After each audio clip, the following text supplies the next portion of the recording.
বিদ্যুৎ ছাড়াই যদি মাসের পর মাস ফলমূল সতেজ রাখা যায়, এটা কি সত্যি সম্ভব? আধুনিক ফ্রিজের যুগেও এমন এক প্রাচীন প্রযুক্তি আজ আবার আলোচনায় এসেছে, যার জন্ম আফগানিস্তানের দুর্গম গ্রামীণ অঞ্চলে। এই ঐতিহ্যবাহী সংরক্ষণ পদ্ধতির নাম কাঙ্গিনা। কাঙ্গিনা মূলত কাদামাটি, খড় ও পানির মিশ্রণে তৈরি এক ধরনের প্রাকৃতিক পাত্র। দেখতে একটি গোলাকার মাটির আবরণ, যার ভেতরে ফল সংরক্ষণ করা হয়। প্রথমে দুটি বাটি আকৃতির কাঠামো তৈরি করে রোদে শুকানো হয়। এরপর এর ভেতরে আঙুর সহ বিভিন্ন ফল সতর্কভাবে রাখা হয়।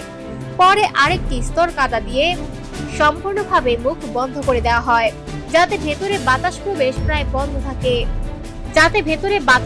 প্রায় বন্ধ থাকে।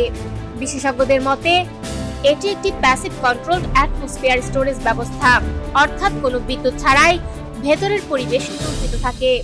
অক্সিজেনের পরিমাণ কমে যায় এবং কার্বন ডাই অক্সাইড বেড়ে যায়, ফলে ফলের পচন প্রক্রিয়া ধীর হয়ে আসে। একই সঙ্গে মাটির স্তর অতিরিক্ত আর্দ্রতা শোষণ করে নেয়, যা ছত্রাক ও ব্যাকটেরিয়ার বৃদ্ধি কমাতে সাহায্য করে।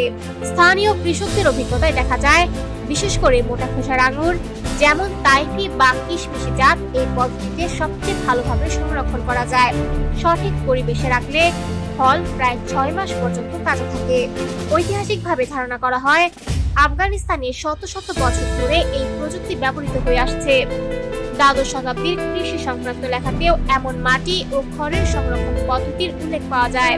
আজকের দিনে যখন বিশ্বজুড়ে খাদ্য অপচয় কমানো এবং পরিবেশ বান্ধব প্রযুক্তির চাহিদা বাড়ছে, তখন কাঙ্গিনা নতুন করে গবেষকদের আগ্রহের কেন্দ্রবিন্দুতে এসেছে। বিশেষজ্ঞরা বলছেন, বিদ্যুৎবিহীন বা স্বল্প সম্পদ অঞ্চলে এটি একটি কার্যকর ও টেকসই সমাধান হতে পারে।